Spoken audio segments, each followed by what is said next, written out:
जय श्री कृष्ण। राधे राधे। माघ मास 27वें अध्याय की कथा। कथा से पहले प्लीज़ हमारे चैनल को सब्सक्राइब करें। अगर कुछ पूछना चाहते हैं तो कमेंट्स बॉक्स में कमेंट्स करें। हमारे इस चैनल पर आपको सभी प्रकार के व्रत त्योहार की कथा, विधि, उद्यापन आदि की जानकारी मिलेगी। बढ़ते हैं कथा की ओर। बोलिए श्री कृष्णचंद्र भगवान की जय। प्रेत कहने लगा कि हे पथिक, मैं इस समय तुम्हारे पास जो यह गंगा जल है उसे मांगता हूँ, क्योंकि मैंने इसका बहुत कुछ महात्म्य सुना है। मैंने इस पर्वत पर गंगा जल का बड़ा अद्भुत आश्चर्य देखा है, इसलिए यह जल मांगता हूँ। मैं प्रेत योनि से अति दुखी हूँ। एक ब्राह्मण अनधिकारी को यज्ञ कराकर ब्रह्म राक्षस हो गया। वह हमारे साथ 8 वर्ष तक रहा। उसके पुत्र ने उसकी अस्थियों को इकट्ठा करके माँ गंगा में कनखल स्थान में गिरा दिया। उसी समय वह राक्षसत्व को त्याग कर सद्गति को प्राप्त हुआ। मैंने प्रत्यक्ष देखा है, इसलिए मैं तुमसे प्रार्थना करता हूँ। मैंने पहले जन्म में तीर्थ स्थानों में बड़े बड़े दान लिए थे और उनका प्रायश्चित नहीं किया था। इसी से मैं हजारों वर्ष तक प्रेत योनि, जिसमें अन्न और जल मिलना अति दुर्लभ है, दुख पा रहा हूँ। इस योनि में मुझको हजारों वर्ष बीत गए। इस समय आप जल देकर मेरे प्राणों को, जो कंठ तक आ गए हैं, उसको बचाओ। कुष्ठ आदि रोग से भी मनुष्य प्राणों को त्याग करने की इच्छा नहीं करता। देवद्युति कहने लगे कि मैं ऐसे इस प्रेत के वचन सुनकर वह ब्राह्मण बड़ा विस्मित हुआ और वह अपने मन में विचारने लगा कि संसार में पाप और पुण्य के फल अवश्य आ पड़ते हैं। देव, दानव, मनुष्य, कीड़े मकोड़े भी रोगों से पीड़ित होते हैं।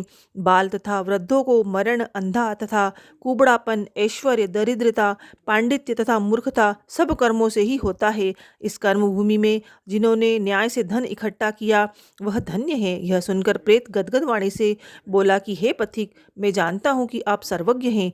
आप मुझको जीवन का आधार जल इस प्रकार दो जैसे मेघ चातक को देता है। तब पथिक कहने लगे कि हे प्रेत, मेरे माता पिता भृगु क्षेत्र में बैठे हैं, मैं उन्हीं के लिए जल लाया हूँ। अब बीच में तुमने गंगा के संगम का जल मांग लिया।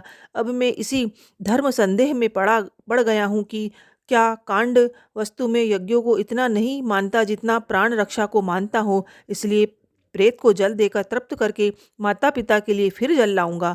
लोमेश जी कहने लगे कि इस प्रकार उस पथिक ने गंगा यमुना के संगम का जल उस प्रेत को दिया। उस प्रेत ने प्रीतिपूर्वक जल को पिया। उसी समय वह प्रेत शरीर को छोड़कर दिव्य देहधारी हो गया। केरल कहने लगा कि बिंदु मात्र गंगा जल से वह प्रेत मुक्त हो गया।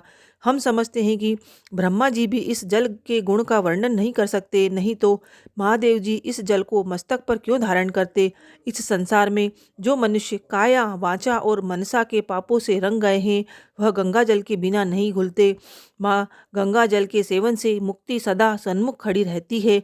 जिसके जल को स्पर्श करते ही प्रेत प्रेतत्व को छोड़कर मुक्ति को प्राप्त होते हैं। जो गंगा स्नान करता है वह वैष्णव पद को प्राप्त होता है।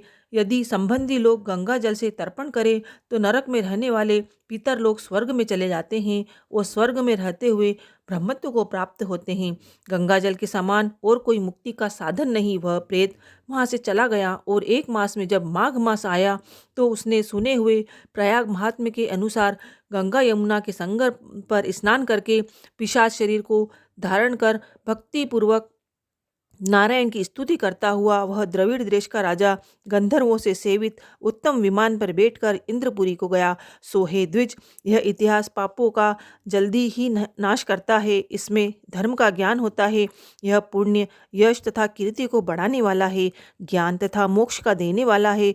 तुम भी सद्गति पाने के लिए प्रयाग चलो। वहाँ पर हम ऐसा स्नान करें जो देवताओं को भी दुर्लभ होता है। वहाँ पर श्राप से पैदा हुआ पिशाचपन सब नाश को प्राप्त हो जाएगा। इस प्रकार लोमश जी के मुख से अमृतमय मधुर कथा को सुनकर मानो अमृत पीकर सब लोग प्रसन्न हुए और पाप रूपी समुद्र से पार हुए। उन्हीं के साथ सब लोगों ने दक्षिण दिशा को प्रस्थान किया।